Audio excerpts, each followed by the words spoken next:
Cái sian này Ida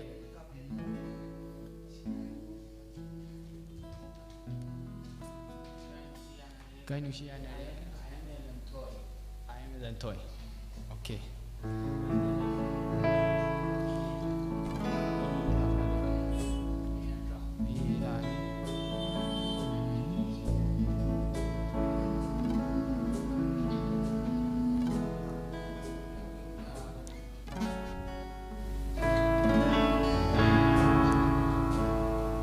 Ika'y nungsiyanare Ikaw may kandare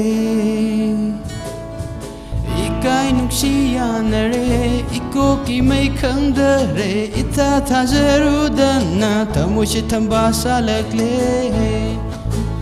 Oh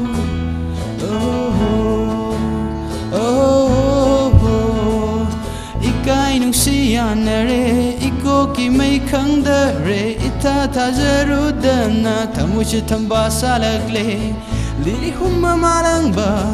Layang lenang purak babu Labang ka na sa pampande Taibang ka na sa pampsende Lili humamalang ba Layang lenang purak babu Taibang ka na sa pampande Taibang ka na sa pampsende Ika'y nungsiyanare Ikaw may kandare Itatajarudana Tamushi tambasa Oh, oh, oh, oh.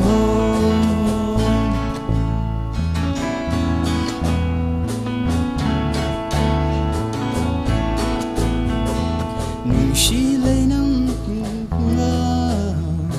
Nanggi kudolaw na naba Nungsi ihulpira ba Nanggi kudolaw na naba Sina fadoy tauriba Kang de ay di ka ngawnay Sina fadoy tauriba Kang de ay di ka ngawnay Ika'y nungsiyanare Ikaw may kandare Ika'y nungsiyanare Ikaw may kandare Itatajarudana Tamushi tambasa lagle Oh, oh, oh, oh, oh.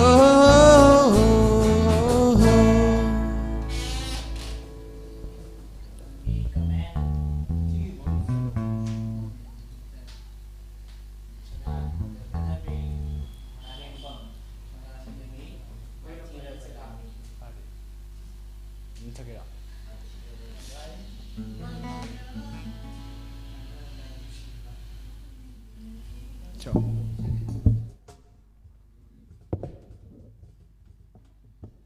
Esei di phaba na dedo mateng tawge lockdown manung sita mayam gi awa potha ko ina ai tar apha phaba khoi loi sang na de ko ei sang mai tiraba ami di ba mai tiraba lan mini aidi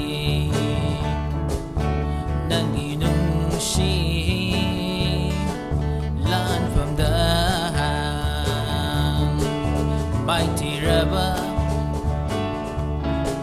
lan mini aidi nangi nungsi lan from the Ngasidihan batari do Ning bakay na nanagtagi Ngasidihan batari do Ning bakay na nanagtagi May tiraba Kan miniaidi Nang ginungsi Lan from the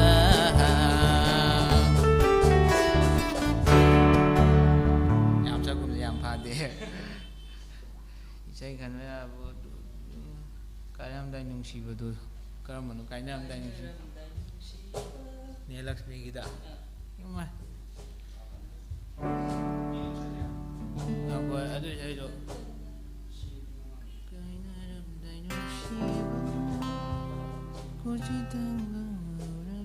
ꯑꯗꯨ ꯏꯁꯩꯗꯣ ꯐꯖꯅ ꯐꯥꯗ꯭ꯔꯦꯅꯦ ꯀꯥꯏꯅꯔꯝꯗꯥꯏ ꯅꯨꯡꯁꯤꯕꯗꯣ ꯋꯥꯔꯧꯕꯤꯕ ꯌꯥꯗꯦ ꯔꯥꯖꯦꯁ ꯀꯀꯥ ꯀꯣꯏꯅ ꯄꯥꯏꯕꯤ ꯆꯦꯛꯂꯥ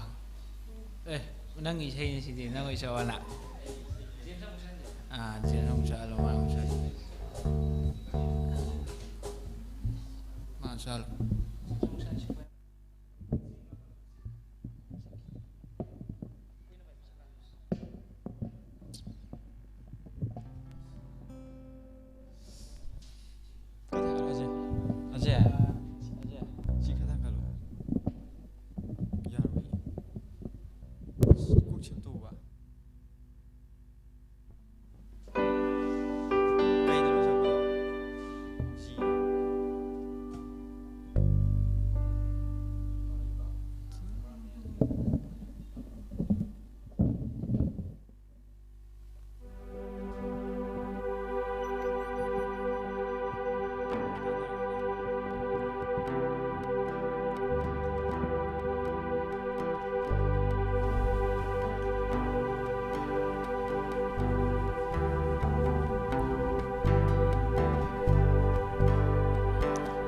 ꯇꯥꯝꯍꯧꯔꯦ ꯅꯪꯒꯤ ꯋꯥꯈꯜꯗ ꯂꯥꯛꯇꯛꯅꯤ ꯆꯝꯂꯕꯤ ꯅꯪꯒꯤ ꯅꯇꯧꯗ ꯉꯥꯎꯍꯜꯂꯤ ꯐꯣꯡꯗꯣꯛꯄ ꯉꯝꯗ ꯆꯥꯛꯅ ꯌꯦꯡꯖꯕ ꯐꯥꯎꯔꯛꯂꯦ ꯏꯍꯨꯜ ꯊꯃꯣꯏꯅꯨꯡꯗ ꯐꯣꯡꯗꯣꯛꯄ ꯉꯝꯗ ꯃꯤꯠꯌꯦꯡ ꯅꯐꯝꯗꯩ ꯏꯀꯥꯏꯕ ꯅꯪꯕ ꯋꯥꯔꯤ ꯀꯌꯥꯅꯤ ꯀꯣꯏꯅ ꯄꯥꯏꯕꯤ ꯆꯦꯛꯂꯥꯏ ꯈꯧꯂꯥꯛꯂꯕꯗ ꯅꯤꯡꯁꯤꯡꯕꯤꯔꯛꯎ ꯀꯔꯤꯒꯨꯝꯕ ꯊꯥꯖꯕ ꯃꯥꯡꯂ ꯅꯨꯡꯁꯤꯕꯗ ꯄꯥꯎꯗꯝꯕꯤꯔꯛꯎ ꯅꯪꯕꯨ ꯉꯥꯏꯖꯔꯝꯒꯦ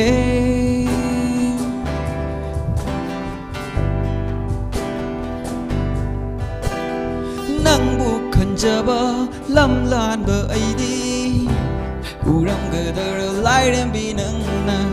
ꯅꯪꯒꯤ ꯅꯨꯡꯁꯤꯕꯅ ꯊꯜꯂꯕ ꯊꯃꯣꯏ ꯈꯪꯂꯝꯒꯗꯔ ꯄꯥꯝꯃꯨꯕꯤ ꯅꯪꯅ ꯀꯣꯏꯅ ꯄꯥꯏꯕꯤ ꯆꯦꯛꯂꯥꯏ ꯈꯧꯂꯥꯛꯂꯕꯗ ꯅꯤꯡꯁꯤꯡꯕꯤꯔꯛꯎ ꯀꯔꯤꯒꯨꯝꯕ ꯊꯥꯖꯕ ꯃꯥꯡꯂ ꯅꯨꯡꯁꯤꯕꯗ ꯄꯥꯎꯗꯝꯕꯤꯔꯛꯎ ꯅꯪꯕꯨ ꯉꯥꯏꯖꯔꯝꯒꯦ 마이크 연주랑게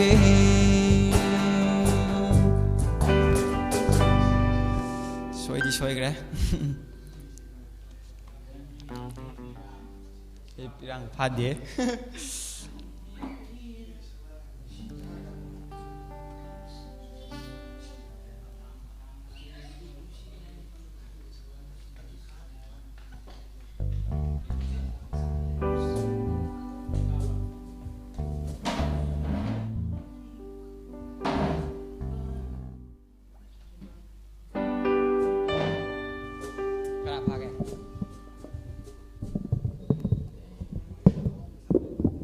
마이크폰에 당콩탕인 돌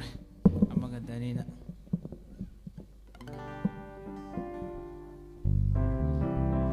마이크에 바란디 바데 또 कोई ओजत लाएगी नुंशी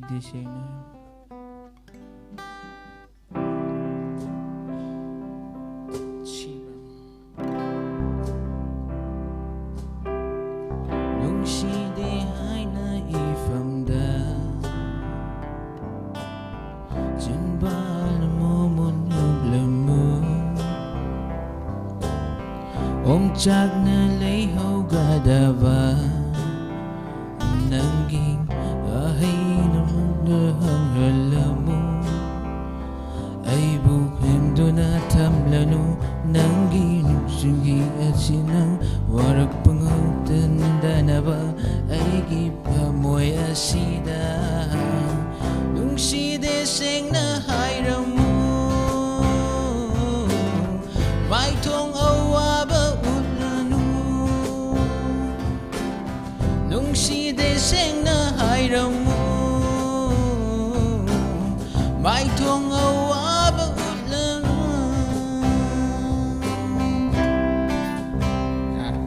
ꯂꯣꯏꯕ ꯐꯥꯗꯦ ꯐꯖꯅ ꯋꯥꯔꯧꯕꯤꯕ ꯌꯥꯗꯦ ꯏꯁꯩꯁꯦ ꯂꯣꯏꯅꯃꯛ ꯐꯥꯗꯦ ꯑꯗꯨꯅꯅꯦ ꯃꯇꯝ ꯀꯨꯏꯔꯕꯒꯤ ꯇꯨꯡꯗ ꯃꯇꯝ ꯀꯨꯏꯔꯕꯒꯤ ꯇꯨꯡꯗ ꯖꯤꯟꯁꯅꯤ ꯑꯩꯈꯣꯏ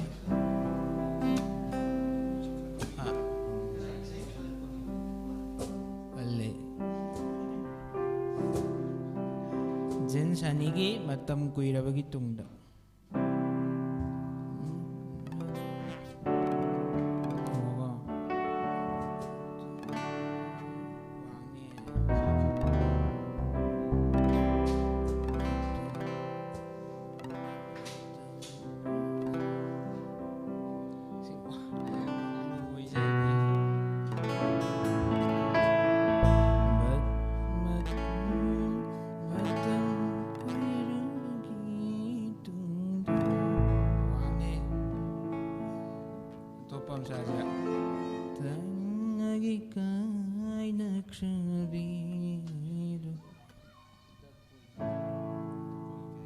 ꯃꯇꯝ ꯀꯨꯏꯔꯕꯒꯤ ꯇꯨꯡꯗꯁꯦ ꯐꯖꯅ ꯑꯩꯈꯣꯏ ꯕꯤꯗꯥꯏ ꯐꯥꯕ꯭ꯔꯥ ꯕꯤꯗꯥꯏ ꯑꯣꯏꯁꯥ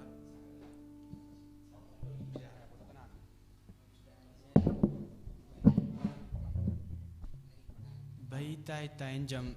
ꯕꯤꯗꯥꯏꯗꯨꯃ ꯁꯛꯆꯔꯛꯑꯒꯦ ꯑꯩꯈꯣꯏꯁꯦ ꯌꯥꯝꯅ ꯀꯟꯅ ꯄ꯭ꯔꯤꯄꯦꯌꯔ ꯇꯧꯍꯧꯗꯕꯅꯤꯅꯀꯣ ꯍꯌꯦꯡ ꯐꯖꯅ ꯑꯃꯨꯛ ꯊꯥꯖꯔꯛꯀꯦ ꯉꯁꯤꯒꯤꯁꯦ ꯁꯨꯝ ꯀꯩꯅꯣ ꯇꯧꯅꯕꯅ ꯌꯦꯡꯉꯤꯅꯦ sida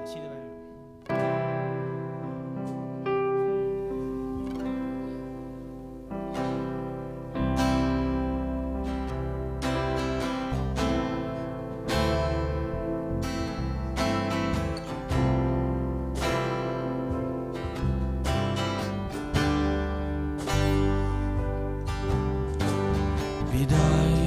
tauri aina nangbu Nushi haina faru barangbu Asang bahatia Akung bahayko Laigi tamoigi Umangni Ipai karone Palagano Achang bananggi Minying na Tamlam drenanggi Aigi laibagta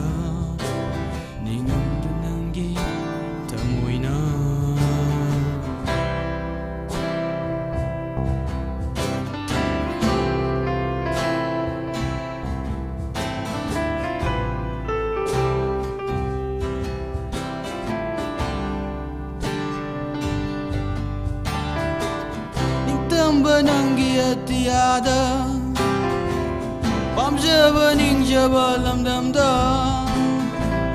Ningamdraba aigi thamoina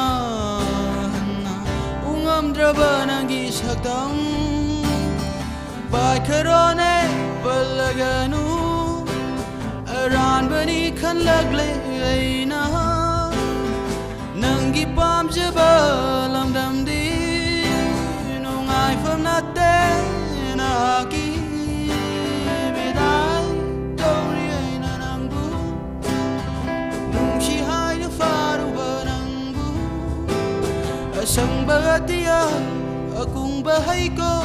Lagi Tamogi Umangni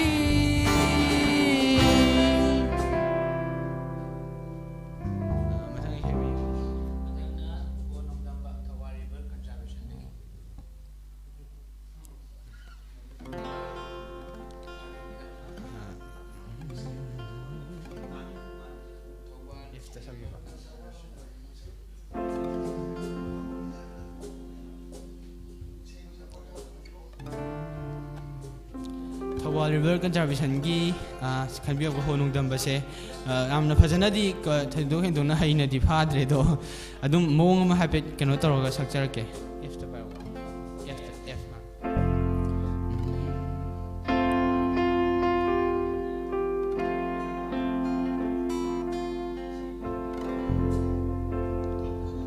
Timjin binaba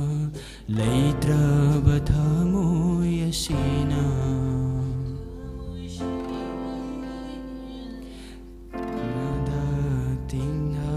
ꯆꯠꯈꯤꯒꯅꯤ ꯅꯪꯒꯤꯗꯃꯛꯇ ꯀꯔꯤꯒꯤ ꯑꯗꯨ ꯊꯃꯣꯏ ꯀꯜꯂꯤꯕ ꯅꯪꯒꯤꯗꯃꯛ ꯂꯦꯞꯆꯈꯤꯕ ꯑꯩꯉꯣꯟꯗ ꯀꯔꯤꯒꯤ ꯑꯗꯨ ꯊꯃꯣꯏ ꯀꯜꯂꯤꯕ ꯅꯪꯒꯤꯗꯃꯛ ꯈꯟꯖꯈꯤꯕ ꯑꯩꯉꯣꯟꯗ ꯍꯣ ꯅꯣꯡꯗꯝꯕ ꯀꯔꯤꯅꯣ ꯇꯧꯔꯤꯁꯦ ꯑꯩꯉꯣꯟꯗ ꯍꯣ ꯅꯣꯡꯗꯝꯕ ꯀꯔꯤꯅꯣ ꯇꯧꯔꯤꯁꯦ ꯑꯩꯉꯣꯟꯗꯃꯊꯪ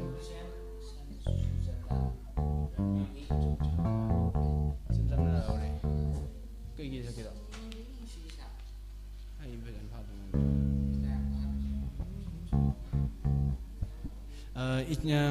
ꯁꯒꯣꯜꯁꯦꯝ ꯀꯩꯕ ꯁꯒꯣꯜꯁꯦꯝ ꯁꯨꯖꯇꯥ ꯑꯩ ꯑꯗꯨꯝ ꯃꯇꯦꯛ ꯑꯃꯈꯛ ꯉꯥꯡꯖꯔꯛꯀꯦ ꯁꯤꯗ ꯁꯥꯗꯦ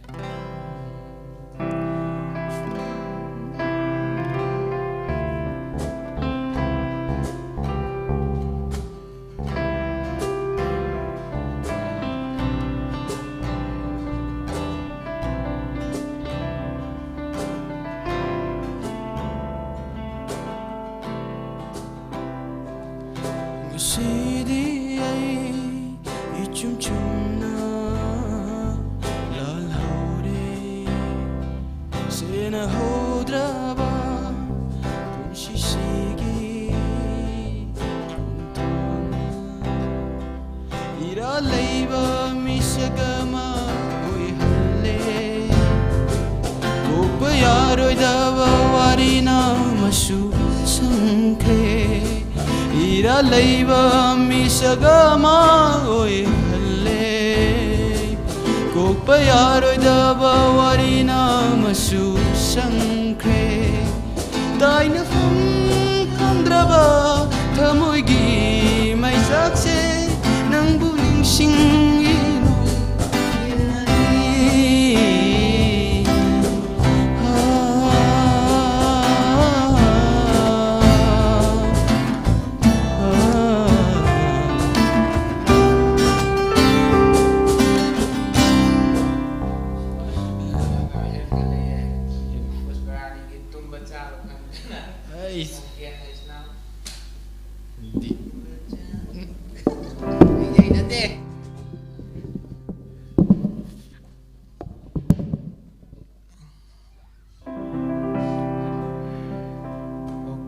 Oken has namgi tumba chaba khangdana atem sakjarake tumba chaba khangdana udunata leire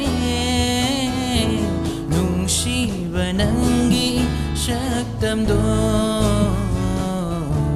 nungsiba nangi shaktamdo Mikup kuding lapto kaning ding Sana ning iwari ng taga Masibu nung siba kaubara Tumba chaba kangdana Udunata layre Nung siba nangi saktamdo Sida lo siya lazi Matang de Rakesh kambal chawi haiduna Rakesh ketrimayo Pabra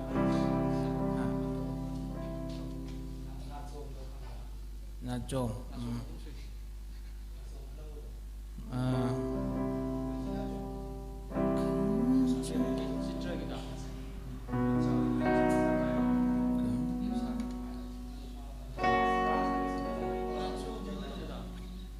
제 컴발 자위도 나고 있어. 아이고. 안도 이제 Mai to dum sa ga stage yaw le be pai ra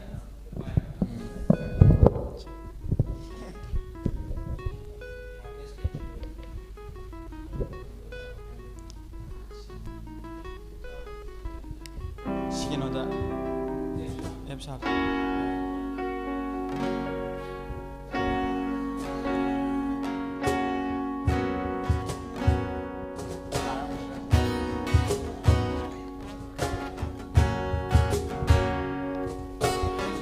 Kambal chawi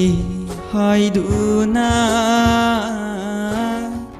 nangna aibu sauribado nangna aibu nungsiramdraba khongthang khuding yenglamlo nangna aibu saurido aigi thamoi khanglamlaba nangna aibu saurido aigi thamoi khanglamlaba nangna aibu hena nungsiramgani nangna aibu hena nungsiramgani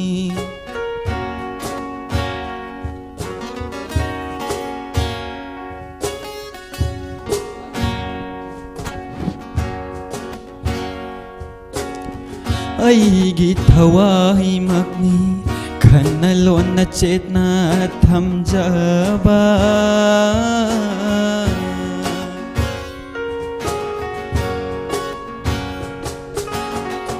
aigi thawai makni khana lona chetna thamjaba thawai oi binang bu sena jabada soiki gadarane seksin jabada karigino nangna sauriba karigino nangna aduk sauriba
pai bi chek la jeng sai sakra bane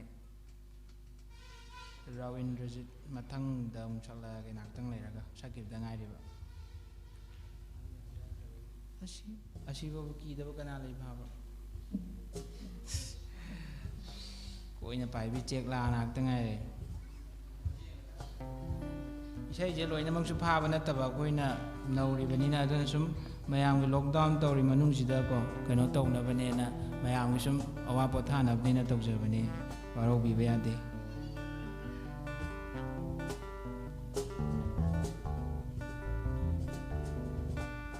cham cham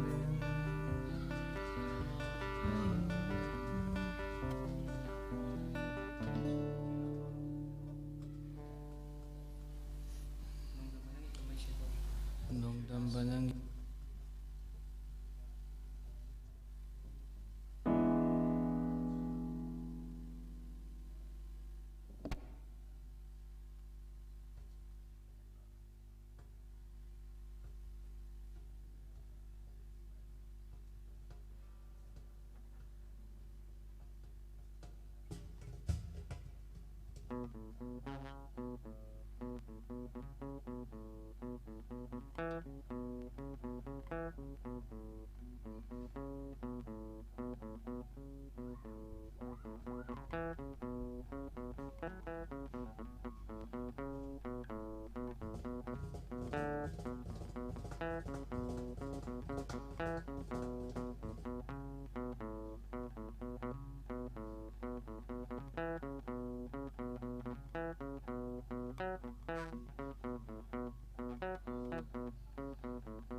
Sridhas Acoustic nongdamba nangi kumai se du masak charage soigra su ngakpi gani ida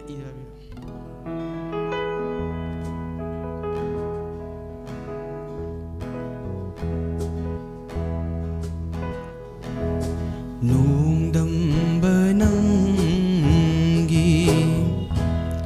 kumai se karamba matamda loigaba karisu khangjadaba nanaida karamba changyengno nahaki karamba changyengno nahaki nongdamba nangi kumhai se karamba matamda loigaba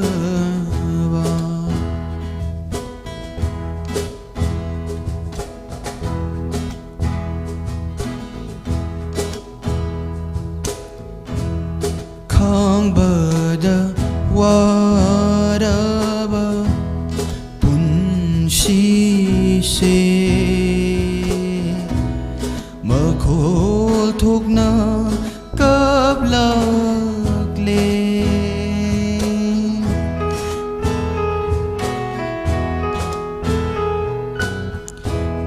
khangbada waraba punsi se makhol thokna kablak le yening khallak hidara amukhanna machu thoktraba punsi sida machu thoktraba punsi sida nongdamba nangi kumhai se karamba matamda loigaba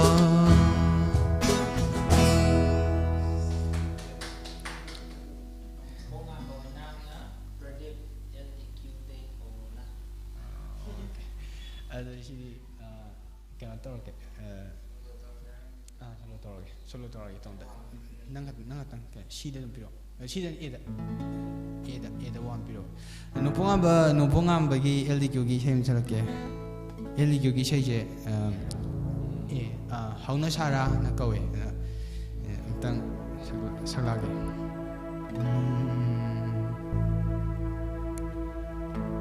famduna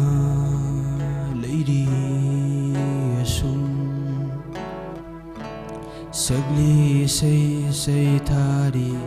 puk ningin siwari kayam ningshin lami nangbu asum uram ki nangi nushira saktam nushikini yai nangbu punshi sige tambiram lavani naibu nanganung shiba ngawhalle aibu nangi chamlavana tona sumkhare aibu nangi mishum haira wahaina kawbangam leroi aidi nangi nushi wahai kayado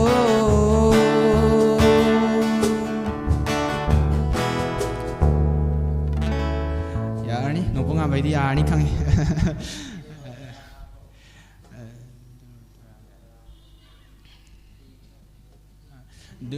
durbatara se hajik mateng ding ngam gi ko ado hayeng ge thadok char ke live se adu da phajana thi jana adum prepare ta orga amuk hen la ke ba phajana muk chak ke ba ka schooling dk mateng khatang sound si de durbataragum ngalambiyo apai balai chilgum mangkibi lengdra pamelgum leplambiyo lamlan bakanagi oi kabi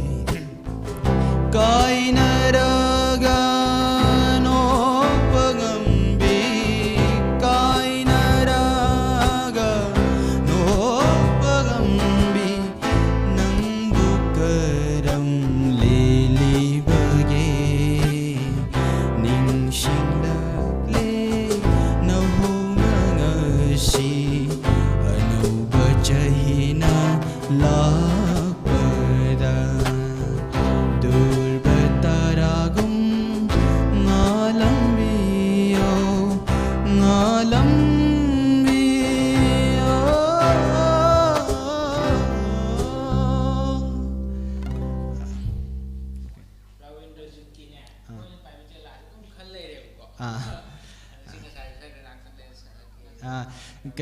Ravindrajit koina bai bi che glass se ngasai chakki da jangai ri bai se ani hum mang da ngatang ngai bi ro adu ngatang koina bai bi che la ngai ba khai ngatang ngai bi ro aduga amuk phajana mu sakchara ke ba ngasai su phajana sakki de pendri ne ba amuk sani ne ba adu ngatang le sakchara ke ba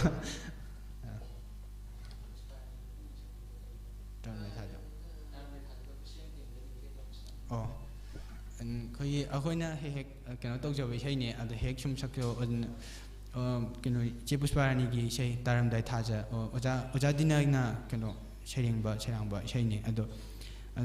ngasi gi live se sinbiri ba KhutSem live ki team sida tang dedicate tawjage sida bar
warubashu ngamjade mirai birasu aibu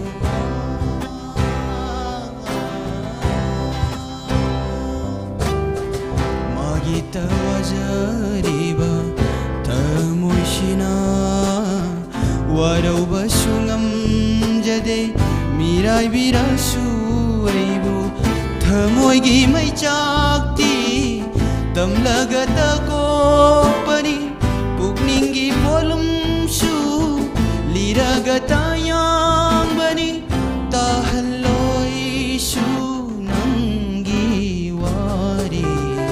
taram dai thajan shu wari daraigum ahing sheloi ke dara pakhat parane nang shu ahing sheloi ke dara pakhat parane nang shu taram dai thajau. Thank you ngasigi live session biriba KhutSem live team da akhun dedicate tawjabane.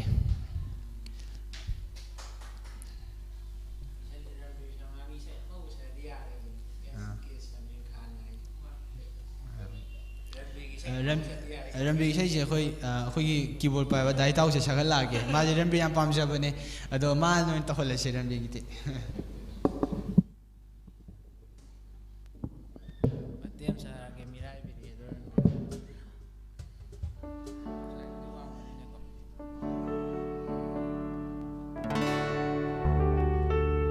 em ke sa mirai bi sab sa ke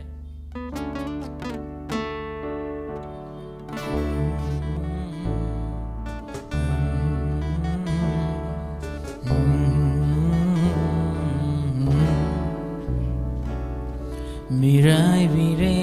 nang naibu thamoida nungsiba khanghallaga tungoi naramle nang naibu thajaba pumbasu manghallaga ngamre ne ngasi themjinba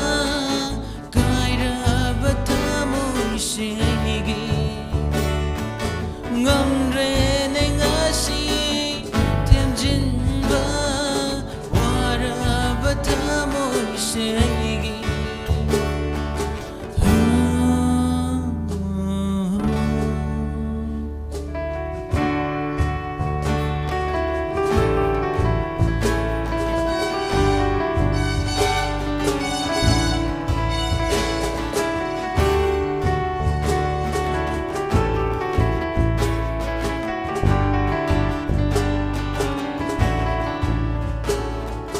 Tajaruba nangi wahai kuding arembada tahaure ngasiding ningdag ningkirang si minoksu masingkang da kai haure ngasiding masimadi kang biyu na nga thamoy se ningamdana kaplibani kang biyu na nga thamoy se ningamdana kaplibani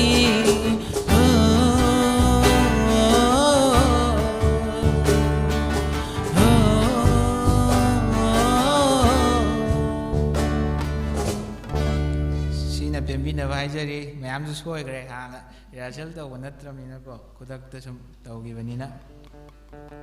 mathangi comment amu yengjage oh sidi kainogi isai mule triple N gine warokti anda sa ore nana James mai sa lagi sino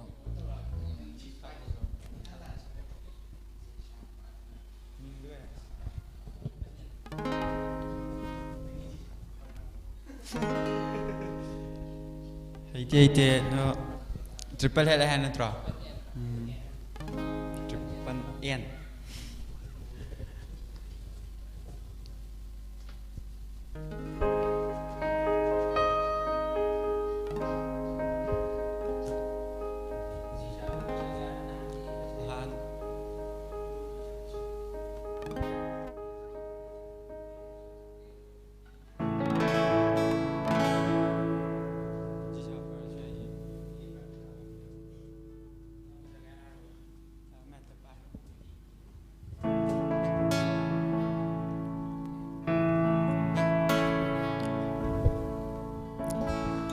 Warodi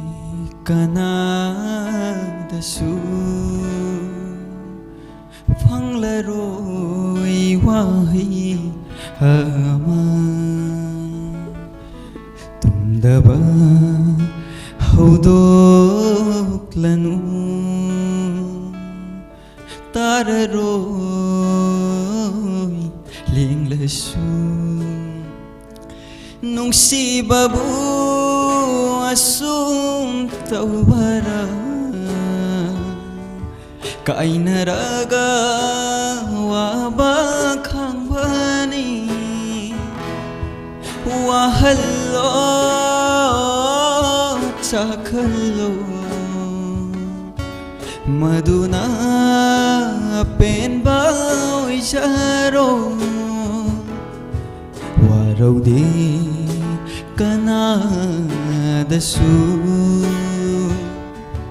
phanglaroi wahi ama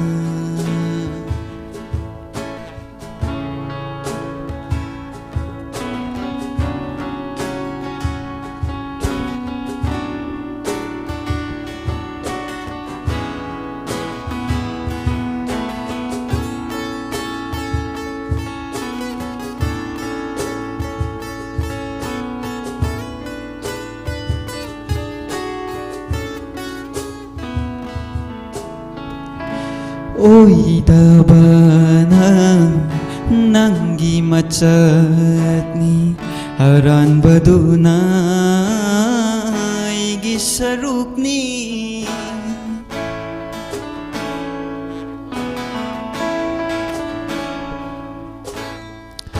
kaplodraba milu pirangse kambayadana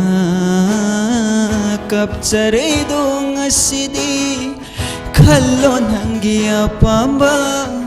yenglo yai pabalambi yela roya mukhanai nong simarita dalo tai sin basuana ba leirol nong da pumjelamu chatlo nang apamba mai kaida aibu amu ningsingbiranu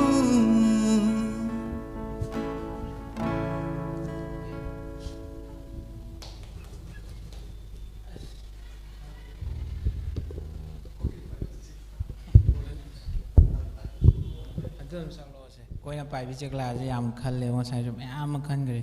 hoju sum yam khangle nu sem te so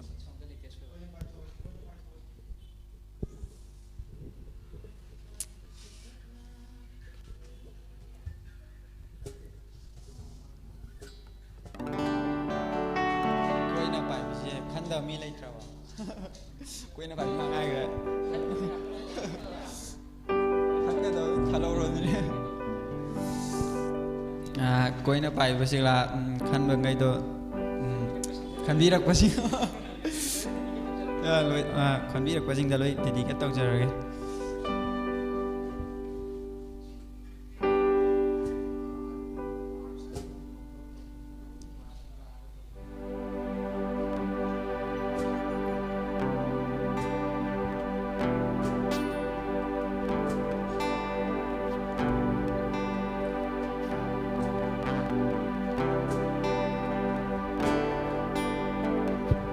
tam hora nangi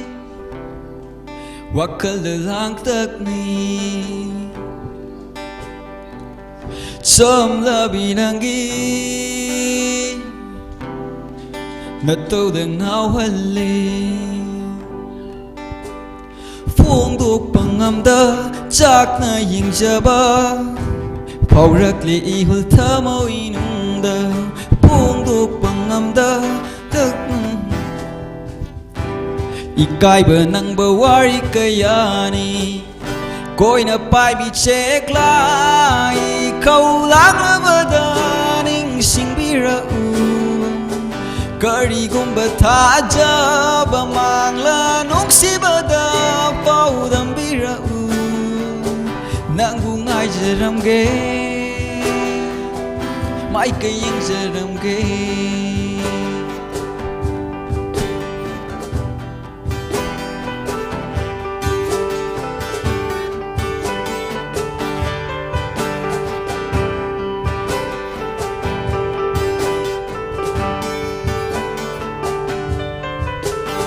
Nangbu khanjaba lamlanba aidi Uranggadara lairembi nangna Nangi nungsiba na thalaba thamoi Pauranggadara pamubi nangna Koina paibi cheklai khallak labada ningsingbira u Karigumba thajaba mangla nuksibada paudambira u Nangbu ngai jaramge mai kaying jaramge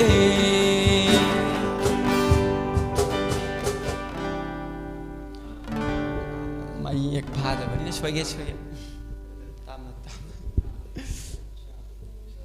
ka chalo chalo tamna tam idan drop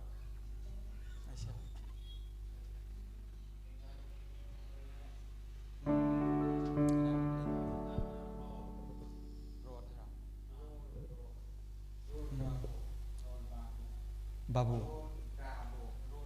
Road Bravo Ite do matema I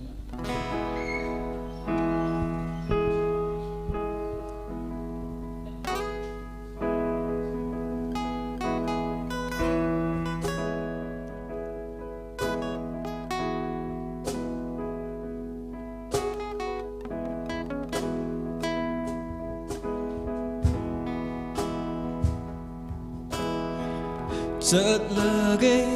ấy đi lạp nơ nâng ghi nơ phong đơ ghi nâng bùa mốc khá nà u phong đơ nà bà chợt lơ ghế ấy đi cần á su khăn đơ mà băm mà mà đơ nâng bùa mốc khá nà u phong đơ nà bà Tamna tamna tamna tamna nangina famdagi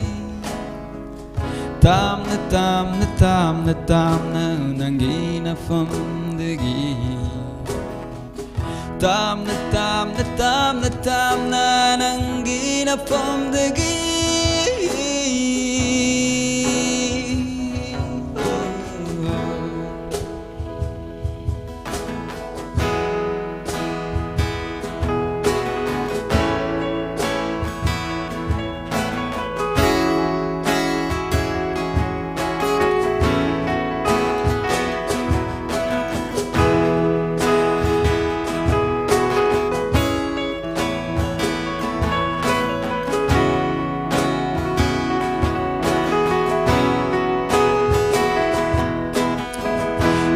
Hingkaya nang buning sing du na pirang sinthaki ning sing du na aigi thamoida hapliba sakdam sinai bu toina kai ho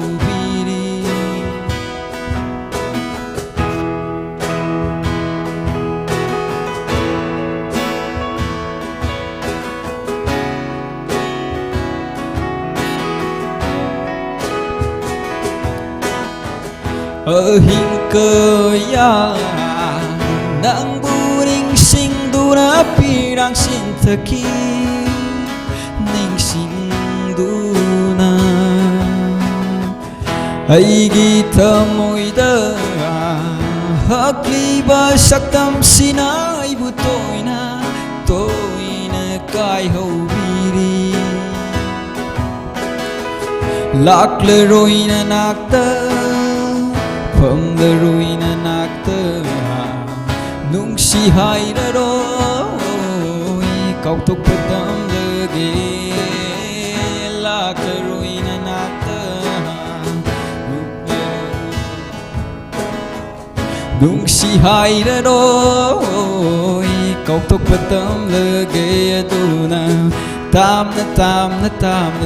na nangi na phong de gi tam na nangi na phong de gi tam na nangi na phong de gi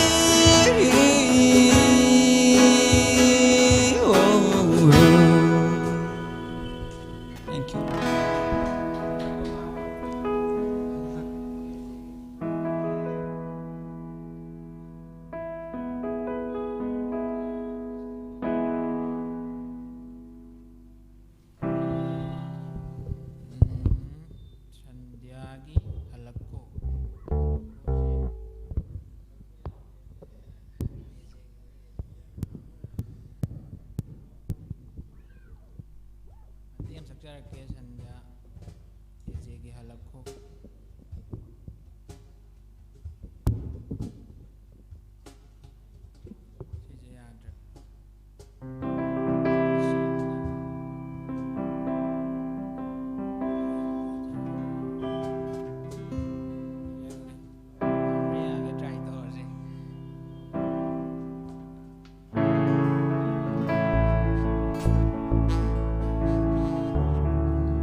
Sida lối sang là cái Esei mẹ giờ lối cào rồi bạn, không mà tăng hơn cho bạn nè.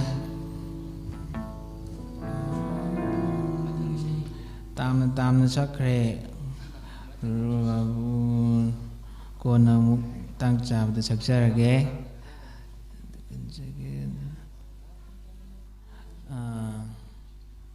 sarung bấm rồi sang cái lạp nó tam này rồi mà tiêm sắc ra cái, đi rồi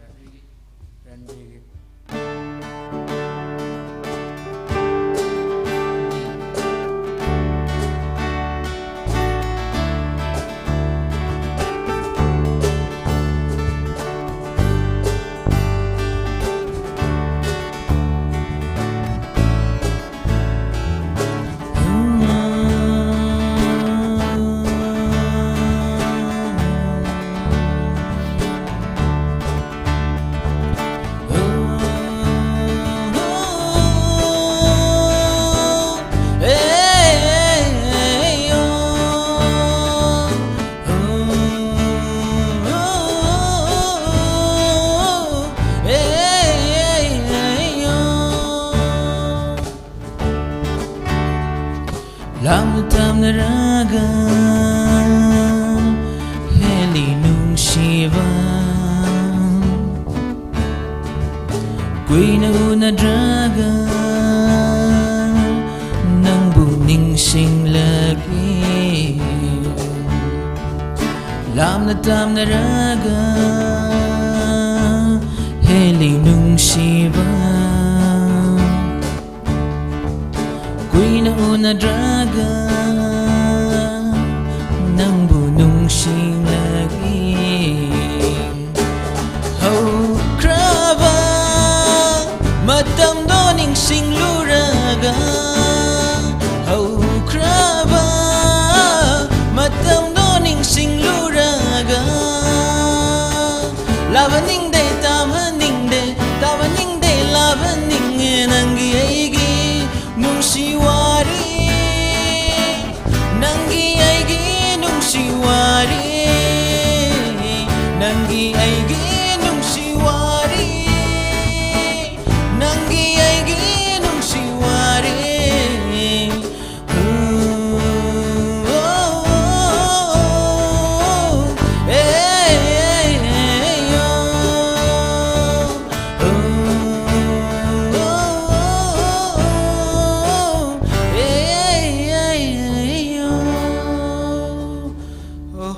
Simde Segar thamoi ki bache Segar thamoi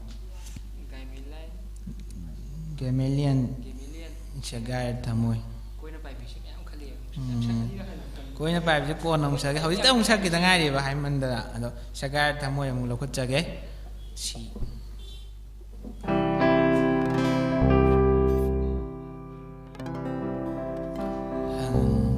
Hayangju lab thajagani pung 3 makhai adaida aduda lab ta lakpiyo aduga comment ju pibiyo sei jo koi na pha bang goi adum saksage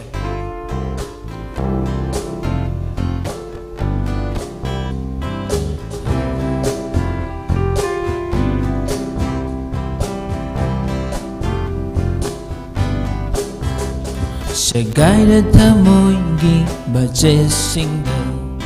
Su sinduna lay hau rei nung siva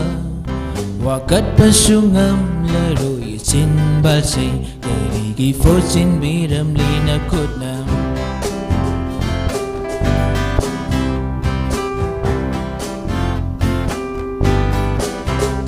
Segaida thamoingi budget single Su sinduna lay hau rei nung siva Wakat pasungam laroi sin balsay Karigi fortune biram lina kutnam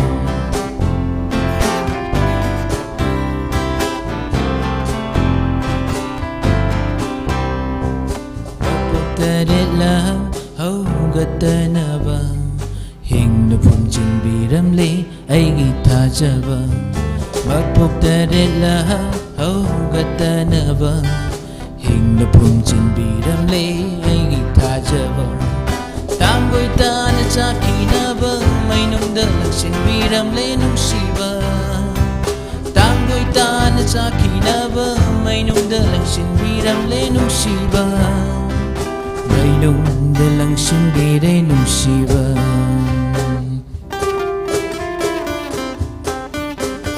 Segaida thamoy gi matsesingda Susinduna lay hau rei nung siva Wakat pasungam laroi sin balsay Karigi fortune biram lina kutna Sina piambina ba haijari Do ngasagi koina paibi chela je sina taba mayam atop asu khar sakse ba anjan sa e nang haira ani ba mathangida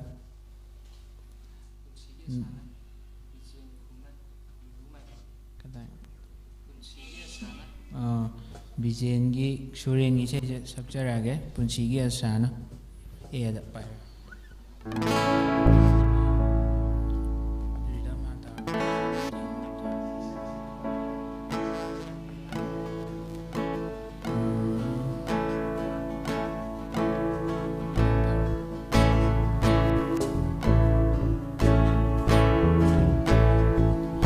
ꯄꯨꯟꯁꯤꯒꯤ ꯑꯁꯥꯅ ꯑꯁꯨꯝ ꯀꯥꯏꯈ꯭ꯔꯕꯗ ꯉꯁꯤꯗꯤ ꯍꯤꯡꯕꯒꯤ ꯃꯍꯥꯛ ꯃꯌꯦꯡ ꯇꯥꯔꯛꯂꯦ ꯀꯥꯎꯕꯗꯤ ꯉꯝꯗꯦ ꯅꯨꯡꯁꯤꯗꯕꯁꯨ ꯉꯝꯗꯦ ꯀꯥꯎꯕꯗꯤ ꯉꯝꯗꯦ ꯅꯨꯡꯁꯤꯗꯕꯁꯨ ꯉꯝꯗꯦ ꯃꯁꯤꯕꯨ ꯀꯧꯕꯔ ꯅꯨꯡꯁꯤꯕ ꯑꯩꯒꯤ ꯅꯪꯅꯗꯤ ꯑꯉꯥꯡ ꯑꯣꯏꯔꯤꯉꯩ ꯀꯌꯥꯗꯤ ꯅꯨꯡꯁꯤꯖꯩ ꯂꯩꯁꯥ ꯃꯄꯨꯡ ꯐꯥꯔꯛꯄꯗ ꯑꯩꯅ ꯋꯥꯖꯩ ꯅꯪꯅꯗꯤ ꯑꯉꯥꯡ ꯑꯣꯏꯔꯤꯉꯩ ꯀꯌꯥꯗꯤ ꯅꯨꯡꯁꯤꯖꯩ ꯂꯩꯁꯥ ꯃꯄꯨꯡ ꯐꯥꯔꯛꯄꯗ ꯑꯩꯅ ꯋꯥꯖꯩ ꯂꯩꯀꯥꯏꯒꯤ ꯏꯆꯜꯅꯤ ꯍꯥꯏꯔꯕꯁꯨ ꯂꯩꯀꯥꯏꯒꯤ ꯏꯆꯜ ꯑꯣꯏꯔꯕꯁꯨ ꯅꯪꯕꯨꯗꯤ ꯑꯩꯒꯤꯅꯤ ꯈꯟꯖꯔꯨꯏ ꯀꯥꯎꯕꯗꯤ ꯉꯝꯗꯦ ꯅꯨꯡꯁꯤꯗꯕꯁꯨ ꯉꯝꯗꯦ ꯀꯥꯎꯕꯗꯤ ꯉꯝꯗꯦ ꯅꯨꯡꯁꯤꯗꯕꯁꯨ ꯉꯝꯗꯦ ꯃꯁꯤꯕꯨ ꯀꯧꯕꯔ ꯅꯨꯡꯁꯤꯕ ꯑꯩꯒꯤ ꯃꯇꯦꯛꯁꯤꯅ ꯄꯦꯟꯕꯤꯔꯣ ꯕꯤꯖꯦꯟ ꯑꯗꯨ ꯔꯥꯅꯤꯕꯂꯥ ꯊꯦꯡꯀ꯭ꯌꯨ ꯌꯦꯡꯕ ꯅꯨꯡꯉꯥꯏꯕꯤꯕꯒꯤ ꯀꯣꯏꯅ ꯄꯥꯏꯕꯤ ꯆꯦꯛꯂꯥ ꯉꯥꯛꯇ ꯉꯥꯏꯈ꯭ꯔꯦ ꯃꯣꯃꯣ ꯉꯥꯛꯇꯪ ꯂꯩꯔꯒ ꯑꯃꯨꯛ ꯁꯛꯖꯩ ꯅꯤꯡꯖꯕ ꯃꯥꯅ ꯁꯤꯁꯦ ꯑꯦꯝ ꯗꯤ ꯅꯋꯥꯖ ꯈꯥꯟꯒꯤ ꯅꯤꯡꯖꯕ ꯃꯥꯅ ꯃꯇꯦꯛ ꯑꯃ ꯁꯛꯆꯔꯛꯑꯒꯦ ꯗꯤꯗ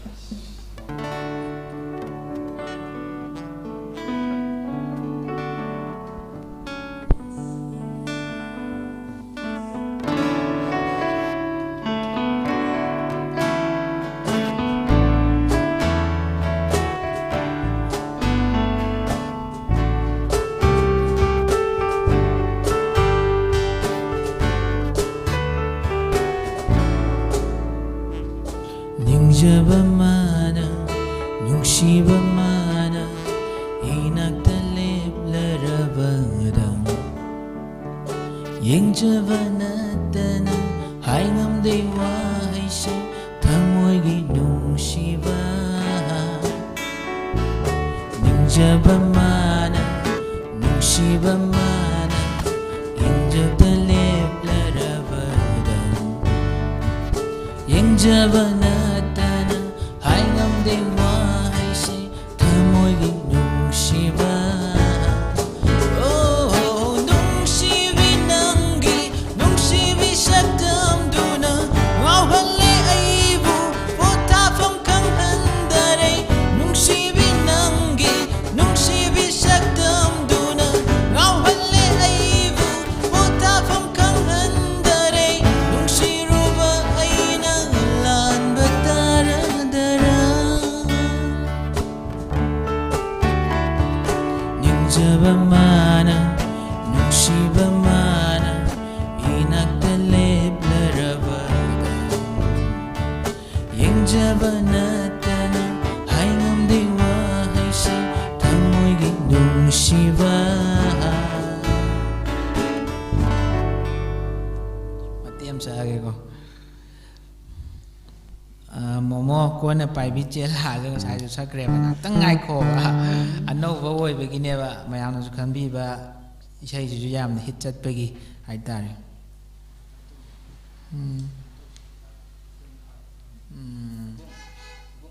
ꯑꯍꯟꯁꯨ ꯉꯁꯥꯏ ꯈꯔ ꯈꯟꯕꯤꯔꯛꯈꯤꯕ ꯃꯥꯜꯂꯦ ꯑꯗꯣ ꯃꯣꯏ ꯌꯦꯡꯖꯔꯒ ꯏꯁꯩ ꯑꯔꯤꯕ ꯑꯃꯇꯪꯒ ꯈꯨꯗꯣꯜ ꯇꯝꯖꯒꯦ ꯅꯪꯕꯨ ꯑꯁꯨꯝ ꯗꯤꯗ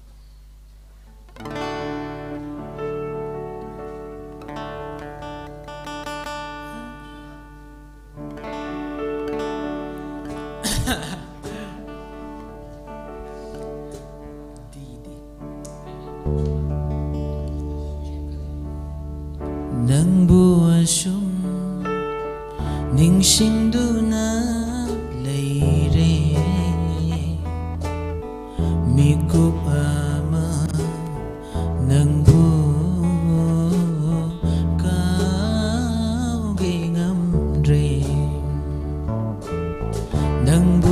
sum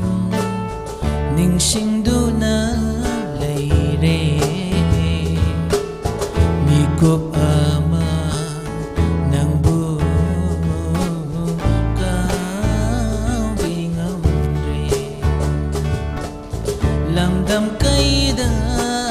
chalaga ai bu lam dam kai da chalaga ai bu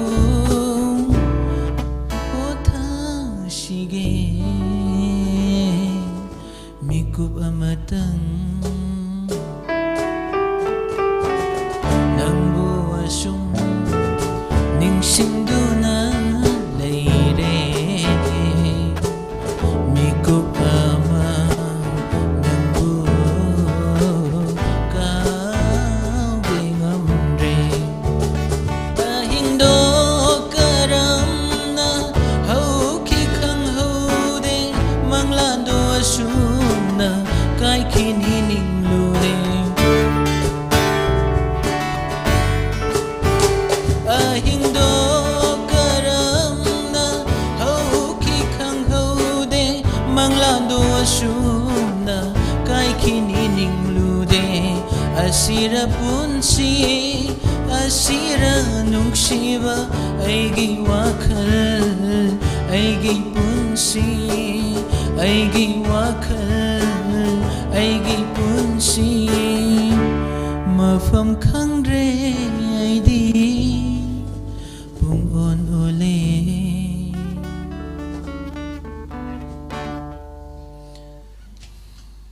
thank you mathangi kamen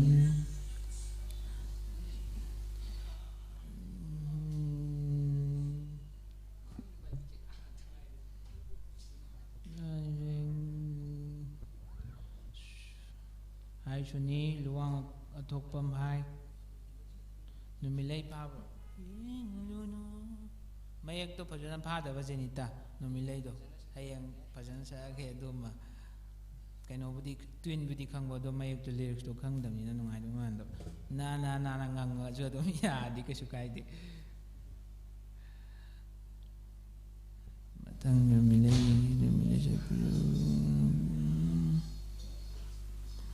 kainona MD Nawaz Khan na sound check hai sin microphone ju khara kaino to bani dunani waru bi yade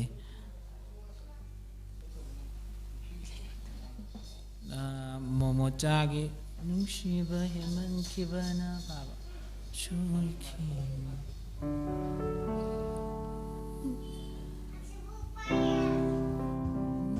nungsi matiam sakjara ke ko si da pa nungsiba heman kibana shoikiba yauraglaba ngakpiyu ko aibu nanggi thamoina nang namigi oikibada aidi nangbu yengba ngamhoro aina migi oikibadadi aina migi oikibadadi nangdi aibu yengba ngamhogadara aina yengba ngamhogadara mayak phad sida loisalage phagade yengmune yadre upai leite kaugre mayak to kudak thaja kuna Nawaz ningjaba mana do sakhrabani hojikta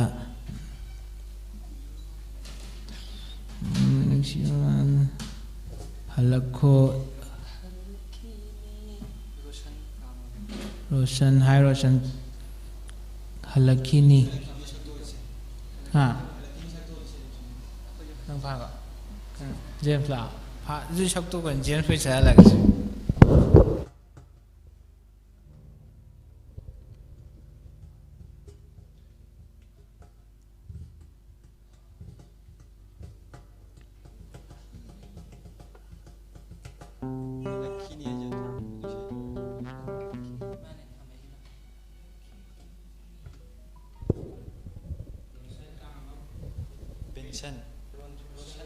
Roshan kau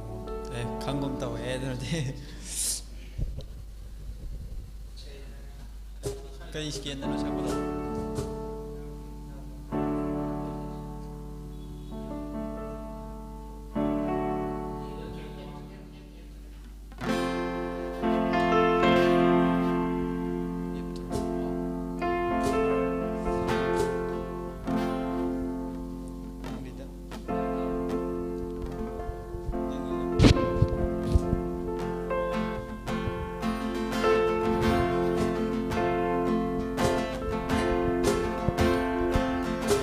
Halakini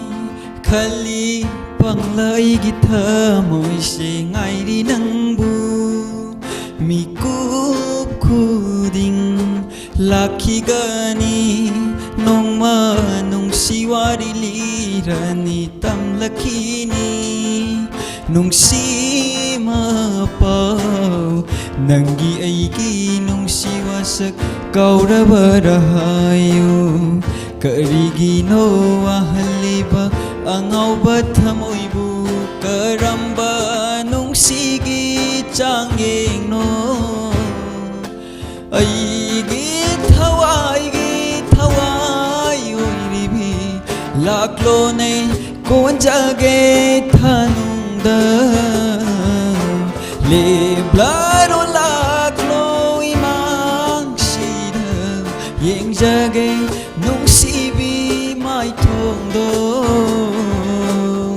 nagiyay ginong siwari ning singling asisu karamba nung sige changing no hayunan ng suwahay amatang karigiwang halita mo'y bu hayunan ng suwahay amatang karigiwang halita mo'y bu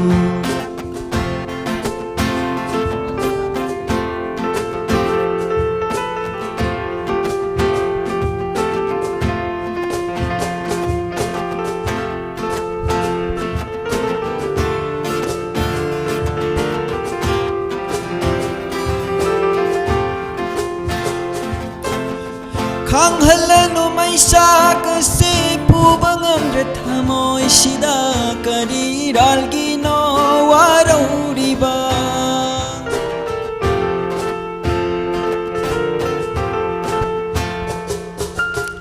Khang halano may sa kasi pubangam rethamoy sida kadiral ginawa raw diba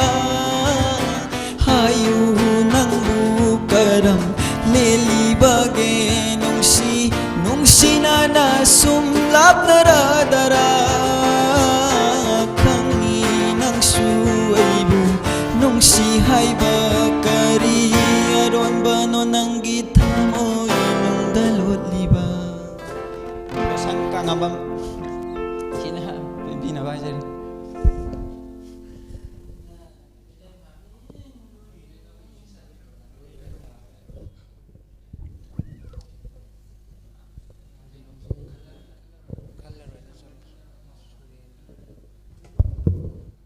Sige, camera paibiriba bungda dedikat tawjage.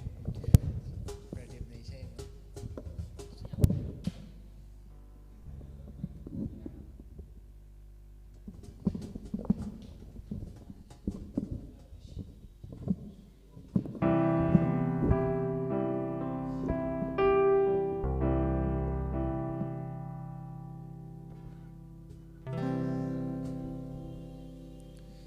Sulingi Queen Tam Sulingi Esei khallak adu matang khuzol tamjarke moi camera paibiriba akhoi da abungda dedikat tawjage nang buhay na kautokpa ngamnaba aigi thamoy siwarak jabani itanata nang buhay na kautokpa ngamnaba aigi thamoy siwarak jabani itanata paudanaba nang bunong siba aigi mitse uisinjabani aidi khallaroy nanggi nungsi wakal kau batang lagi nanggi nungsi saktam ꯑꯩꯗꯤ ꯈꯜꯂꯔꯣꯏ ꯅꯪꯒꯤ ꯅꯨꯡꯁꯤ ꯋꯥꯈꯜ ꯀꯥꯎꯕ ꯇꯝꯂꯒꯦ ꯅꯪꯒꯤ ꯅꯨꯡꯁꯤ ꯁꯛꯇꯝ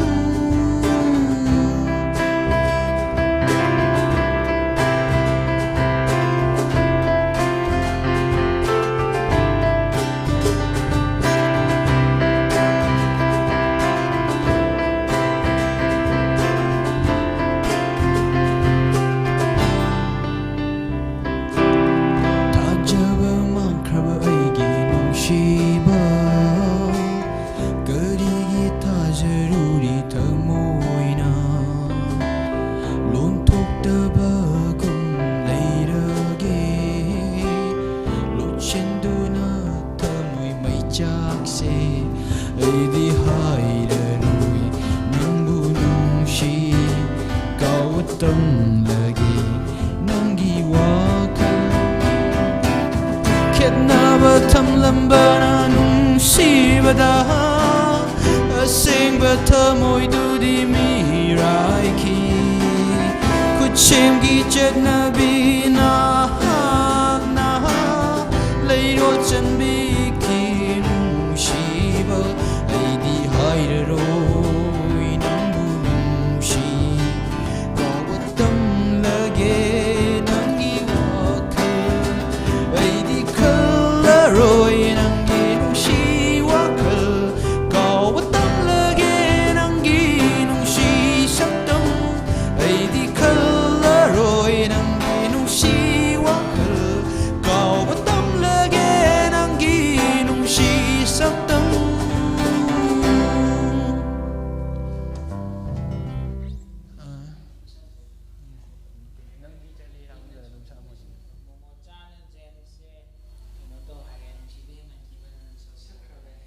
ꯅꯨꯡꯁꯤꯕ ꯃꯣꯃꯣꯆꯥ ꯅꯨꯡꯁꯤꯕ ꯍꯦꯟꯃꯟꯈꯤꯕꯅꯗꯣ ꯁꯛꯇꯤ ꯁꯛꯈ꯭ꯔꯕꯅꯦꯕꯀꯣ ꯑꯗꯣ ꯉꯥꯛꯇꯪ ꯂꯩꯔꯒ ꯑꯃꯨꯛ ꯖꯦꯝꯁꯇ ꯀꯩꯅꯣ ꯇꯧꯔꯒ ꯁꯛꯍꯜꯂꯛꯀꯦ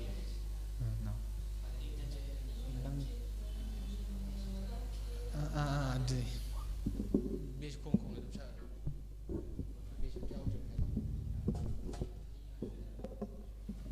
ꯑꯗꯨꯒ ꯍꯌꯦꯡꯁꯨ ꯁꯨꯝ ꯂꯥꯏꯚꯁꯦ ꯁꯣꯏꯗꯅ ꯑꯃꯨꯛ ꯇꯧꯖꯔꯛꯀꯅꯤ ꯑꯗꯨꯅ ꯍꯌꯦꯡꯁꯨ ꯑꯗꯨꯝ ꯂꯥꯛꯄꯤꯌꯣ ꯑꯗꯨꯒ ꯌꯦꯡꯕꯤꯔꯛꯑꯣ ꯑꯗꯨꯒ ꯑꯗꯨꯝ ꯏꯁꯩ ꯑꯗꯨꯝ ꯃꯌꯥꯝ ꯋꯥꯔꯤ ꯋꯥꯇꯥꯏ ꯇꯧꯁꯦꯕ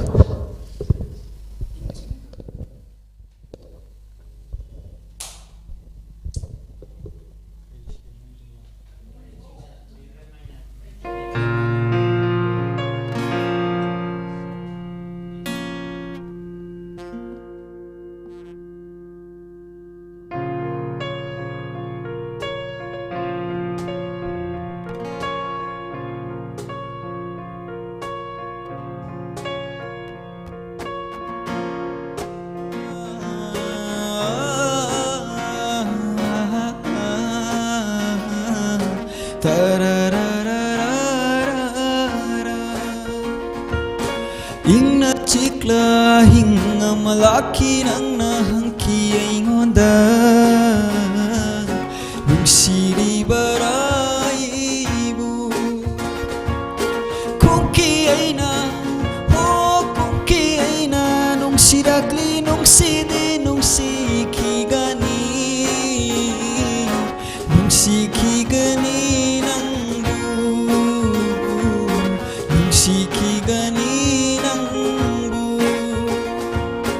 ꯏꯪꯅ ꯆꯤꯛꯂ ꯍꯤꯡ ꯑꯃ ꯂꯥꯛꯈꯤ ꯅꯪꯅ ꯍꯪꯈꯤ ꯑꯩꯉꯣꯟꯗ ꯅꯨꯡꯁꯤꯔꯤꯕꯔꯥ ꯑꯩꯕꯨ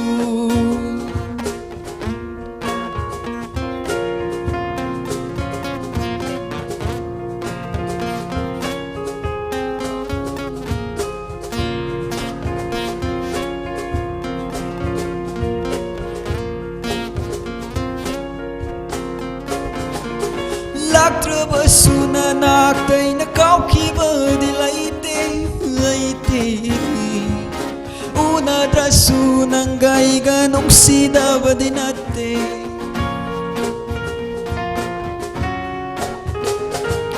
ꯂꯥꯛꯇ꯭ꯔꯕꯁꯨ ꯅꯅꯥꯛꯇ ꯑꯩꯅ ꯀꯥꯎꯈꯤꯕꯗꯤ ꯂꯩꯇꯦ ꯎꯅꯗ꯭ꯔꯁꯨ ꯅꯪꯒ ꯑꯩꯒ ꯅꯨꯡꯁꯤꯗꯕꯗꯤ ꯅꯠꯇꯦ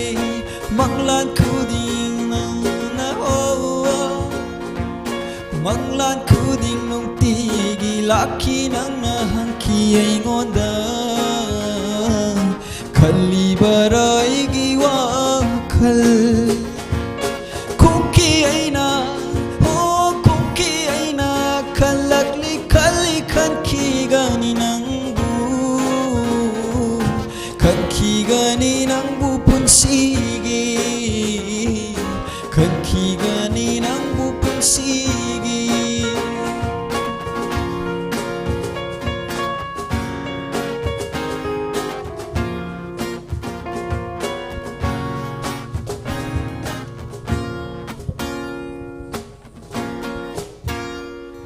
Aina nang bu kau ki khalabasu kau ki badi laite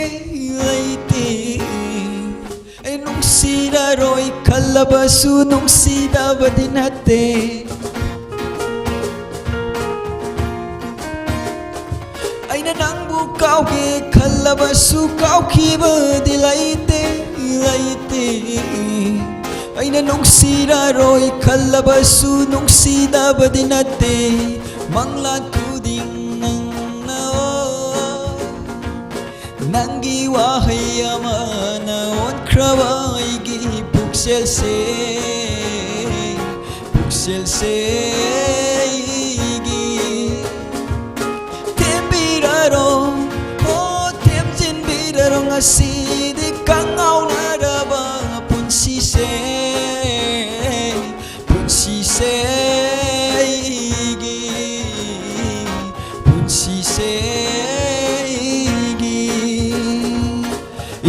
Chikla hinga malaki nang nahangki ay ngonda Siri baraibu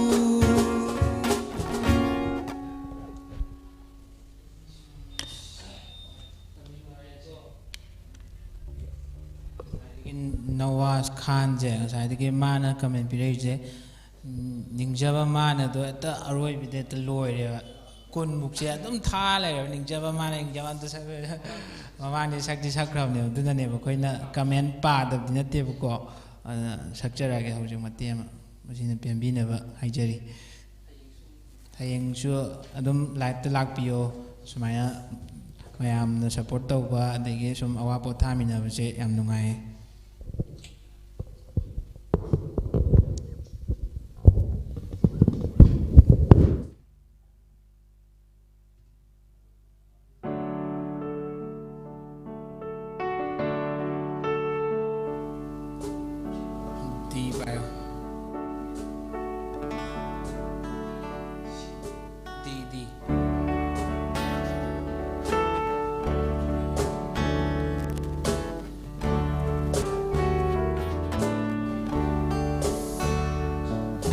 Ningjaba mana nungshaba mana inaktan leblarabada Yengjaba natana haingam dewa haise thamoigi nungshiba Ningjaba mana nungshiba mana inaktan leblarabada Yengjaba natana haingam dewa haise thamoigi nungshiba Oh nungshibi nangi nungshibi sakdam duna ngauhalle aibu potapam kanghandare nungshibi nangi nungshibi sakdam duna ngauhalle aibu potapam kanghandare Nungshiruba aina lan batara dara Ningjaba mana nungshiba mana inaktaleb larabada Yengjaba natana haingam dewa haisay thamoigi nungshiba Sina Benbiro Nawaz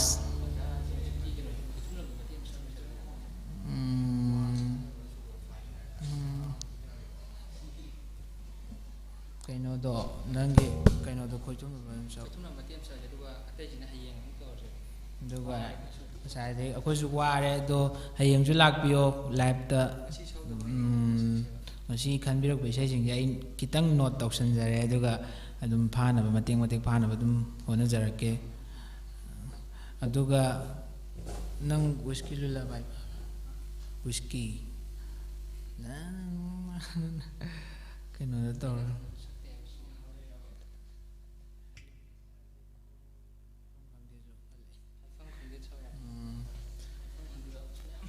Premjit ꯃꯌꯥꯡꯂꯥꯡꯕꯝ ꯍꯥꯏꯐꯝ ꯈꯪꯗꯦꯗꯣ ꯃꯇꯦꯛ ꯑꯃ ꯁꯛꯆꯔꯛꯑꯒꯦ ꯋꯥꯁꯨ ꯋꯥꯔꯦ ꯑꯩꯈꯣꯏꯁꯨ ꯂꯣꯏꯁꯤꯜꯂꯒꯦ ꯇꯧꯕꯅꯦ ꯍꯥꯏꯐꯝ ꯈꯪꯗꯦ G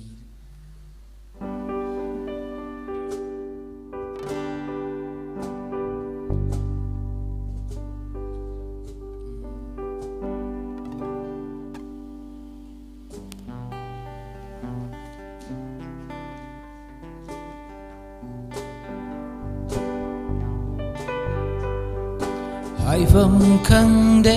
ꯄꯨꯛꯅꯤꯡꯒꯤ ꯅꯨꯡꯁꯤꯕ ꯃꯄꯥꯜ ꯊꯣꯡꯅ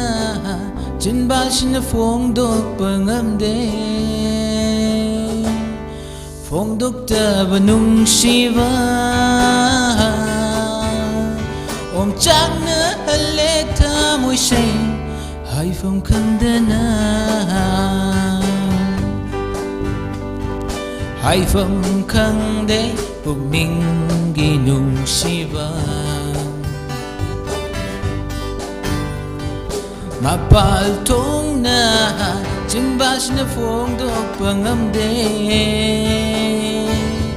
ꯐꯣꯡꯗꯣꯛꯇꯕ ꯅꯨꯡꯁꯤꯕ ꯑꯣꯝꯆꯥꯛꯅꯍꯜꯂꯦ ꯊꯃꯣꯏꯁꯦ ꯍꯥꯏꯐꯝ ꯈꯪꯗꯅ ꯁꯪꯕꯥꯅꯕ ꯁꯤꯔꯣꯏꯒꯤ ꯆꯤꯡꯁꯥꯡꯗ ꯏꯪꯅ ꯄꯣꯡꯒꯟꯕꯤ ꯂꯤꯂꯤꯁꯨ ꯁꯪꯕꯥꯅꯕ ꯁꯤꯔꯣꯏꯒꯤ ꯆꯤꯡꯁꯥꯡꯗ ꯏꯪꯅ ꯄꯣꯡꯒꯟꯕꯤ ꯂꯤꯂꯤꯁꯨ ꯂꯩꯁꯥꯇꯝ ꯂꯩ ꯉꯁꯤꯗꯤ ꯂꯩꯁꯥꯇꯝ ꯂꯩ ꯉꯁꯤꯗꯤ ꯑꯩꯒꯤ ꯊꯃꯣꯏ ꯂꯩꯀꯣꯜꯁꯨ ꯂꯩꯀꯥꯐꯅ ꯁꯥꯠꯂꯔꯦ ꯑꯩꯒꯤ ꯊꯃꯣꯏ ꯂꯩꯀꯣꯜꯁꯨ ꯂꯩꯀꯥꯐꯅ ꯁꯥꯠꯂꯔꯦ ꯍꯥꯏꯐꯝ ꯈꯪꯗꯦ ꯄꯨꯛꯅꯤꯡꯒꯤ ꯅꯨꯡꯁꯤꯕ ꯃꯄꯥꯜ ꯊꯣꯡꯅ ꯆꯤꯟꯕꯥꯜꯁꯤꯅ ꯐꯣꯡꯗꯣꯛꯄ ꯉꯝꯗꯦ ꯐꯣꯡꯗꯣꯛꯇꯕ ꯅꯨꯡꯁꯤꯕ ꯑꯣꯝꯆꯥꯛꯅꯍꯜꯂꯦ ꯊꯃꯣꯏꯁꯦ ꯍꯥꯏꯐꯝ ꯈꯪꯗꯅ ꯑꯋꯥꯠꯄꯗꯣ ꯍꯌꯦꯡ ꯁꯛꯆꯔꯛꯑꯒꯦ ꯍꯌꯦꯡ ꯂꯥꯏꯚꯇꯁꯨ ꯃꯌꯥꯝ ꯄꯨꯟꯅ ꯂꯥꯛꯄꯤꯌꯣꯅ ꯍꯥꯏꯖꯔꯤ ꯑꯗꯨꯒ ꯑꯩꯈꯣꯏꯁꯨ ꯍꯧꯖꯤꯛ ꯀꯨꯏꯅꯁꯨ ꯇꯧꯔꯛꯄꯒꯤ ꯋꯥꯔꯦꯕ ꯁꯣꯝꯗꯁꯨ ꯆꯥꯛ ꯂꯥꯝꯃꯦ ꯍꯥꯏꯖꯜꯂꯛꯑꯦ ꯑꯗ ꯍꯌꯦꯡ ꯂꯥꯏꯚꯇꯁꯨ ꯂꯥꯛꯄꯤꯌꯣ ꯑꯗꯨꯒ ꯃꯌꯥꯝꯅ ꯅꯨꯡꯁꯤꯕꯤꯗꯨꯅ ꯏꯁꯩ ꯈꯟꯕꯤꯔꯛꯄ ꯂꯣꯛꯗꯥꯎꯟ ꯃꯅꯨꯡꯁꯤꯗ ꯑꯋꯥ ꯄꯣꯊꯥꯃꯤꯟꯅꯕꯁꯤ ꯑꯁꯨꯛꯀꯤ ꯃꯇꯤꯛ ꯍꯔꯥꯎꯖꯩ ꯏꯟꯁꯇ꯭ꯔꯨꯃꯦꯟꯇꯦꯜ ꯃꯇꯦꯛ ꯑꯃ ꯈꯣꯡꯉꯒ ꯂꯣꯏꯁꯤꯜꯂꯁꯤ ꯑꯗꯨꯝ ꯁꯨꯃꯥꯏꯅ ꯇꯧꯔꯁꯤ